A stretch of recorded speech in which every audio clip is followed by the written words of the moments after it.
Tara guys, so for today's video is magluluto tayong munggo. So ayan, nilagay ko na nga pala yung bawang at sibuyas. Igigisa muna natin itong maigi bago natin ilalagay yung baboy. Ayan, i-mekos-mekos muna natin. Saka natin ilalagay yung kamatis. Ayan. Ang sunod natin dyan is yung lalagay na natin yung munggo. Ayan.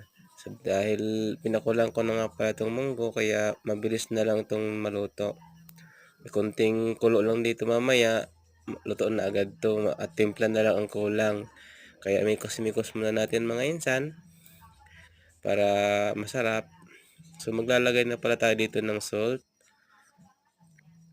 1 spoon lang yan mga idol at additional tayo ng water.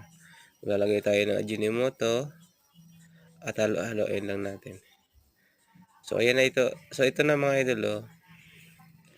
Nalagay na natin ng talbos ng sili. Ayan. Siyempre, mapapa-only rice naman tayo nito mga idol. Let's eat mga idol. Kain na. Yum, yummy. Kain na guys. Masarap yung chicharon mga idol. Oh. Busog, lusog.